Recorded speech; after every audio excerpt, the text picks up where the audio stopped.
Everyone, good morning. Welcome back to my channel. কেমন আছো তোমরা? আশা করি ভালো আছো। আমি মন চলে এসেছি একটা নতুন ব্লগ নিয়ে। আই হোপ আজকের ব্লগটা তোমাদের ভালো লাগবে। আজকে শরীরটা তেমন একটা ভালো নেই, সেই জন্য একটু দেরি করে শুরু করেছি। সকাল থেকে ব্লগটা শুরু করা হয়নি। আর তা কি করব, শুয়ে তো থাকলে হবে না, কাজ বাজ তো করতেই হবে। কারণ ছেলের জন্য রান্না করতে হবে, আমার জন্য করতে হবে, বাবার জন্য করতে হবে, কে করবে তাই না? তো দেখো, ভাত রান্না করেছি আর ওকে ঘি দিয়ে মেখে দিয়েছিলাম। ও আবার সেই ভাতটাকে চটকি করছে, খুবই দুষ্টু করে আর ভাত ছড়াতে থাকে, আর আমার শুধু মানে পরিষ্কার করতে হয় আর কি। যাই হোক, আমি এই দুপুর থেকেই ব্লগটা শুরু করছি। রান্না করার সময় আর ভিডিও করার সুযোগ পাইনি। আর ও ঘি ভাত মেখে দিয়েছি, খাচ্ছে। সবজি একদমই খেতে চায় না। শাক খেতে বললাম একটু, যে শাক দিয়ে মেখে দিই। ও বলছে না, আমি খাবো না আর কি। তো দেন আমি স্নান করে চলে এসে ভাত নিয়ে বসে পড়েছি, ভাত খাচ্ছি। তো কালকে বাজার থেকে কলমি শাক নিয়ে এসেছিলাম, ভেন্ডি, আরও অনেক সবজি বাজার করেছিলাম। তো শাকটা শুকিয়ে যাচ্ছিলো, তো শাকটা রান্না করলাম। আর তারপরে খাওয়া দাওয়া করে দেন ও বললো একটু বাইরে যাব মা, একটু বাইরে ঘুরবো, খেলবো। আমি ঠিক আছে, তাহলে চলো। ওর ঠাকুমা তুলসী তলায় আর কি ফুল দিয়ে সাজিয়ে রেখেছে, ওগুলো নিয়ে আসলো। তারপরে দেখো, এই গাছটায় প্রচুর আম হয়েছে। হ্যাঁ, আমি এখান থেকে মানে দেখাতে পারছি না, জুম করেছি তাও আসছে না, অনেক আম হয়েছে গাছটাতে। আর আজকে তাও তেমন আর কাচাকুচি করিনি, শরীরটা ভালো না দেখে। কোনো রকম ওই কাঁথাপত্র যা ছিল আর কি, সেগুলো রোদে দিয়েছি।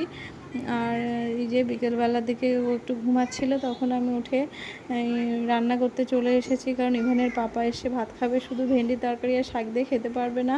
তো ভাবলাম একটু ডিমের ঝোল করি আর ইভানের খাবারটা বানিয়ে রাখি, কারণ ঘুম থেকে উঠলে ওর খাবারটা লাগবে।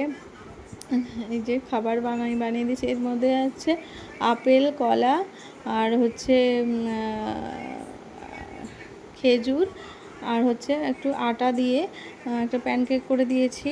আর এই যে ভেন্ডি শাক, আর এই যে হ্যাঁ, আবার টক ডাল রান্না করেছি, আর একটু ডিমের ঝোল করেছি আলু দিয়ে। এই আর ইভানের পাপা এই যে ডিমের পোচ করে ঝোল খেতে বেশি ভালোবাসে, এই জন্য আর কি ডিমের পোচ করে ঝোল করেছি। তো এটাই ও খেয়ে নেবে। তারপরে আমি রান্নাঘর পরিষ্কার করে স্নান করে এসেছি। আর ও খিদে পেয়ে গেছে, চলেও এসেছে। ভাতটা বেড়ে দিই, তারপরে আমি একটু বসবো। তা ভাবলাম এই যে ভাত বেড়ে নিয়ে এসেছি, টেবিলে দিয়ে দিলাম, ও খেয়ে নেবে। তারপরে আমি রাত্রেবেলার দিকে খাবো। এখন বাজে প্রায় 8:30 নাগাদ।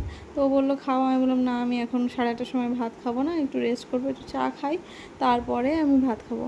তো বললো ঠিক আছে। তো এখানে বসে চা খাওয়ার ইচ্ছে ছিল, ও চা খাবে না বলে আমার আর ভালো লাগছিলো না চা খেতে। তো ভাবলাম ঘরে বসেই খাই।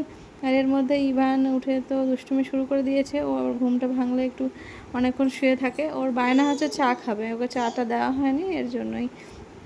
তো দেখো, আমার কর্তামশাই খেতে বসেছে, কিন্তু গোপাল ভাঁড় লাগবেই। ওর খেতে বসলে গোপাল ভাঁড় ছাড়া ও ভাত খেতে পারে না। তো কি করা যাবে, এখনও সেভাবে শিশু সুলভ মনটা এখনও আছে। তো আমিও আর বারণ করি না। তো থাক, খারাপ অভ্যাস তো না, দেখুক। তো ইমরানের পাপার খাওয়া শেষ হলে তারপরে প্রায় আমরা 10:30 পর্যন্ত একটু গল্প টল্প করলাম। দেন আমি এসেছি ভাত খেতে। ইমরানের পাপাকে বললাম তুমি আসো এই ঘরে, আমার একা একা খেতে ইচ্ছা করছে না। তো তারপরে ও আসলো, বসেছিল, আমরা গল্প করতে করতে ভাত খেয়ে নিলাম। আর এখন বাজে প্রায় রাত 2টো। তো এখন আমি ঘুমাতে যাচ্ছি। তো চলো, টাটা, গুড নাইট।